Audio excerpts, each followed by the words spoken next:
आणि आता या क्षणाची मोठी बातमी आहे, बसमध्ये कुठलाच तांत्रिक बिघाड नव्हता। चौकशीनंतर ही माहिती समोर आलेली आहे।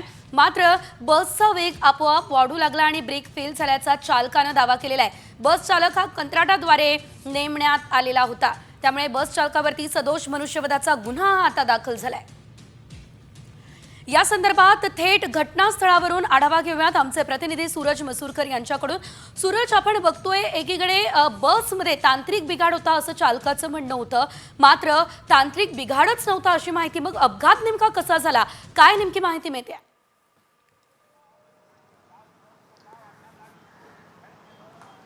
नक्कीच काल जो अपघात झाला तो खरं म्हणजे काल भीषण होता, ज्यामध्ये अनेक जण चिरडले गेले आणि अनेकांचा मृत्यू जो आहे तो झाला।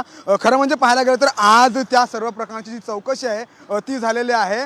चालकाने असा काल दावा केला होता की बसचा जो स्पीड आहे तो अचानक वाढू लागला होता आणि बसचा जो ब्रेक आहे तो फेल झाला होता, त्यामुळे ही सगळी घटना घडली। मात्र आज चौकशी झाली आणि बसमध्ये कोणताही तांत्रिक बिघाड नव्हता अशी माहिती समोर आलेली आहे। आणि सगळ्यात महत्त्वाचं म्हणजे जो चालक जो होता, बस ड्रायव्हर, तो जो कंत्राटी पदावरती नेमण्यात आला होता आणि तो नुकताच 1 डिसेंबर रोजी कामावरती रुजू झाला होता। म्हणजे अवघे काही दिवसच त्याला झाले होते। कोणत्याही प्रकारचा चालकाला अनुभव नव्हता, गर्दीमध्ये बस चालवण्याचा चालकाला अनुभव नव्हता, त्यामुळे कुठेतरी घटना घडली असल्याची प्राथमिक अंदाज जो आहे तो लावण्यात येत आहे। आपण सध्या त्याच बस आगारामध्ये आहोत, ज्या ठिकाणी सेजल मी तुला ही बस दाखवू शकतो की कशा पद्धतीने ही बस जी आहे ती या आगारात आणलेली आहे। आणि बसची जी आता अवस्था आहे म्हणजे काचा वगैरे सर्व फुटलेल्या आहेत। ही बस आता या आगारामध्ये ठेवण्यात आलेली आहे। बसची देखील आता पूर्णपणे तपास जो आहे तो केला जाणार आहे। पुन्हा एकदा फॉरेन्सिक टीम देखील बसचा तपास करणार आहे अशी माहिती जी आहे ती समोर येत आहे। पण खरं म्हणजे आता जी माहिती समोर येते